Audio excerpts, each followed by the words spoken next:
کسی نے کہا ہے میرے والد صاحب کا انتقال ہو گیا ہے، کیا ہم ان کے نام کی قربانی کر سکتے ہیں؟ اس پر کیا طریقہ کار ہوگا؟ جی بالکل کر سکتے ہیں. نبی صلی اللہ علیہ وسلم نے 2 مینڈے ذبح کی، ایک اپنی طرف سے اور ایک امت کی طرف سے.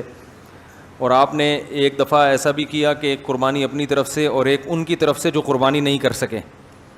تو اس لیے پتہ چلتا ہے کہ قربانی کسی دوسرے کی طرف سے بھی کی جا سکتی ہے. تو آپ نے مرحوم والدین کے لیے کر سکتے ہیں، صرف ابا سے کر لیں، صرف اماں کے لیے کر لیں، دونوں کے لیے کر لیں، کوئی حرج نہیں ہے.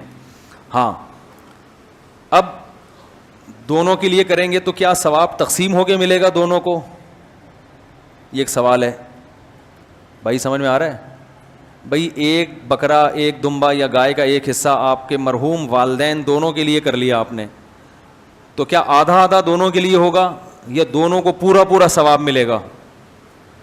اس میں علماء کی 2 رائے ہیں، کیونکہ اس کے بارے میں قرآن و سنت خاموش ہیں. صحیح ہے نا؟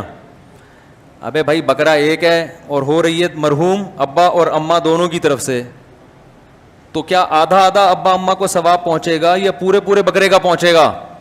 سوال سمجھ میں آئے گا تو پھر جواب سمجھ میں آئے گا نا. تو اس میں علماء کی 2 رائے ہیں، کیونکہ قرآن و حدیث جہاں واضح نہیں ہو تو پھر اجتہاد ہوتا ہے نا.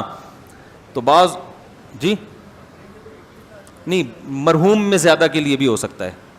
زندہ میں تو ایک کے لیے ہی ہوگا، جو مرحومین ہیں ان میں پوری امت کے لیے جب نبی نے کر لیا تو نا تو آپ بھی پوری امت کے لیے بھی کر سکتے ہیں.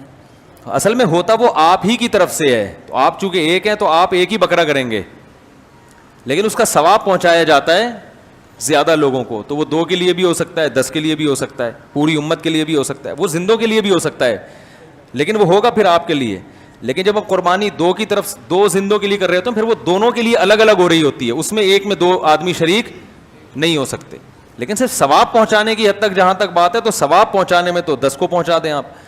تو اب علماء کہتے ہیں کہ بعض علماء کہتے ہیں ڈیوائیڈ ہو کے پہنچتا ہے، صحیح ہے نا، اور بعض کہتے ہیں نہیں پورا ثواب اس کو بھی ملے گا، پورا ثواب اس کو بھی ملے. دونوں قول ہیں علماء کے.